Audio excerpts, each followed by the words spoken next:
አሰላሙ አሌይኩም ወራህመቱላሂ ወበረካቱ። ሰላም ውድ ቻናሌ ቤተሰቦች እንዴት ናችሁ? ከኔ ጋር ሁሉ ሰላም አልሐምዱሊላ።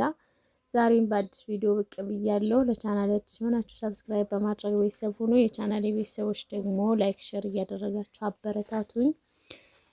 በነገራችን ላይ ቪዲዮውን የቀረጽኩት ትላንትና ነበረ፣ ግን ትላንት ለመፖስት አልተመቸኝም ነበር እና በመጀመሪያ የፍራሽ ልብስሽ የትራስ ልብስሽ ዋጋው ስንት ነው ለምትሉ ልጆች ከዚህም በፊት ተናግሬ ነበር እና እኔ ሳሰራ የፍራሽ ልብሱን በ450 የፍራሽ ልብሱን ደግሞ በ1200 ነው ያሰራሁት።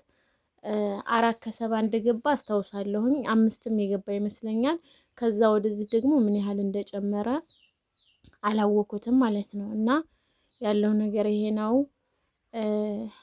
ትላንትና ጁማአ ነበረ እንደነገርኳችሁ ስላልተመቸኝ ነው ቪዲዮን ያለቀኩላችሁ። በጧት ተነስቼ ገበያ መሄድ ስለነበረብኝ ቤቴን አጸዳዳው። ከዛ ልጄን ቁርስ አብልቼ ገበያ ሄድኩ ማለት ነው በጧት። ከዛ ገበያ ሄጄ ምን እንደገዛው ምን እንደረከሰ ምን እንደተወደደ አንዳንድ ነገር የምነግራችሁና እስከ መጨረሻው ድረስ አብራችሁን ቆዩ። ከዛም እዚህ ጋር ደግሞ ሊጥ ማቅጠን ስለነበረብኝ ሊጥ አቅጥኜ ነው ወደ ገበያ የሄድኩት።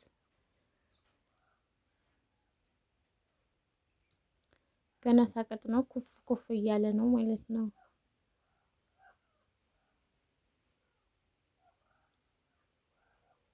እና ሰሞኑን ያው ቪዲዮ ቶሎ ቶሎ እየለቀቅኩኝ አይደለም፣ ስላልተመቸኝ ነው። ትንሽ ስራ አለብኝ እና እንግዲህ ያው በለቀቁ ሰዓት ቪዲዮ ላይክ አድርጉልኝ፣ ሼር ማድረግ የምትችሉ ሼር አድርጉልኝ። ከዛ ገበያ ሄጄ መጣሁ። ገበያ ቪዲዮ ለመቅረጽ አልተመቸኝም፣ ፈራሁ። ያው ጁምዓ ቀን ስለሆነ ያስፈራል ታውቃላችሁና እዚህ ጋር ለበርበሪ የማዘጋጅበት ዝንጅብል፣ ሽንኩርት መጨቅጨቀው ማለት ነው። እሱን ገዝቼ ነበር። ምስርም ገዝቻለሁ። ምስሩ ስንት ነበር የገዛሁት? 300 ምናምን ነው የገዛሁት፣ ረሳሁት። ክኩ ደግሞ 240 ብር። ከዛ አንዳንድ ገበያ ገበይቼ መጥቻለሁ። በርበሪም ገዝቻለሁ። ይሄ በርበሪ ነው። በርበሪ ስንት ኪሎ መሰላችሁ? 5 ኪሎ ገዝቻለሁ። ያው ያን ያክል ቀነሰ የሚባል አይደለም። አሁንም 800 ብር ነው እና በርበሪ ገዛሁ። ባቄላም ገዝቻለሁ። ባቄላ እንኳን ትንሽ ነው የገዛሁት። ያው በርበሪውን ሳስፈጫ ብሬ እንትን ለማለት ያክል ነው እንጂ አለኝ ሽሮ ማለት ነው። እና የበርበሪ ዋጋ 800 ብር ነው ብያቸዋለሁ። ግን 750 አለ። ጤፍም ገዝቻለሁ። ጤፉን ደግሞ ያው ቪዲዮ ለመቅረጽ አልተመቸኝም። እዛ አሸክሜ መጥቼ ወፍጮ ቤት አስፈጥሬ እዛው አስፈጭቼ ነው ያመጣሁት። እና ጤፍም ማሻላህ ነው ረክሷል። 135 ብር በጣሳ ማለት ነው። እና አልሐምዱሊላህ ሁሉም ነገር አሁን ረከስ እያለ ነው። ዘንድሮ ደግሞ ማሻአላህ ነው። አዝመራው ሁሉ በደንብ ይዟል ነው የሚባለው እና ማሻአላህ ነው። እስከ መጨረሻው ድረስ አላህ እንደዚህ ያድርግልን። ሽንኩርት፣ ቲማቲም ምናምን ተውት፣ በጣም ነው የረከሰው እና ያው እኛም እንዲረክስልን እንፈልጋለን። ለሻጩ ደግሞ ገበሬውም አልታደለም። በነገራችን ላይ ስንት ጊዜ ለፍተው በርካሽ ሲሸጡ ለነሱ ኪሳራ ነው። እና ባቄላ ደግሞ ገዝቻለሁ። ያው እንደነገርኳችሁ ትንሽ ነው የገዛሁት። እና ኑሮ እየረከሰ ነው። ኑሮ በዚህ ከቀጠለ ሁሉም ስደተኛ ወደ ሀገሩ መግባት አለበት ነው የምላችሁ።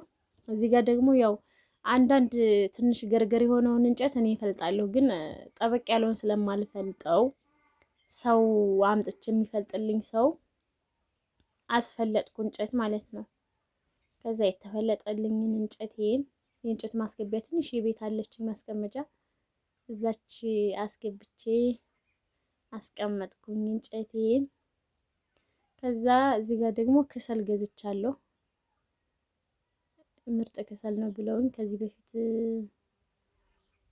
የገዛሁት ከሰል ተበላሽቶብኝ ነበር። እኔ እንኳን አይደለሁም እናቴ ነበረች የገዛችልኝ፣ ግን ደንበኛም ተብሎ የማይሆን ከሰል ነበር የሸጠልን ማለት ነው። እና የአሁኑ ከሰል ግን ጥሩ ነው ብለው ደንበኛ ነው ብለውኝ ከሚገዙት ሰዎች ጠይቄ ገዝቻለሁኝ። እንግዲህ ይችን ያያችኋትን ኬሻ 750 ብር ነው የገዛሁት ማለት ነው። ከዛ እዚህ ጋር ዝንጅብሌን ልጭ አለው። ከዛ ሽንኩርት ምልልጥ ነው እላችኋለሁ ውዶቼ። ያው እንግዲህ መጥፋት እያበዛው ነው እንደነገርኳችሁ ትንሽ ስራ አለብኝ ስላልተመቸኝ ነው። ከዛ ያው እናቴ ጋር ነበር ገበያዬ የግብይ ነው እናቴ መጥታልኝ ማለት ነው። ያው ብቻዬን እኔ እንትን ስላላለኝ እናቴ መጥታልኝ ነው ሁሉንም በርበሬውንም ሁሉንም ያጋዛችኝ። ከዛ ቤት መጣንና ምሳ ሰርተን ምሳ ከበላን በኋላ ቡና ጠጣን። ቡና የጠጣነው ኩሽና ነው እና እንደዛ ነው እላችኋለሁ። ይህ ቪዲዮ ደግሞ እስኪ ትንሽ ልጋብዛችሁ። ሳውዲ ወደ ኢትዮጵያ ጓደኛዬ ጋር ልንመጣ ስንል አንዲት ጓደኛችን ነበረች እዛ። እሷ ደግሞ ከኛ ኋላ ነበረች እና እንደዚህ ፈረሽረሽ አድርጋ ኬክም ማሰርታልን መልካም ጉዞ ብላ ሸኝታን ነበረ እላችኋለሁ ውዶቼ። እንግዲህ የዛሬው ቪዲዮ ይሄን ይመስል ነበር። በሌላ በአዲስ ቪዲዮ እስከመጣላችሁ መልካም ጊዜ ውዶቼ። ሰብስክራይብ ማድረጋችሁን አትርሱ።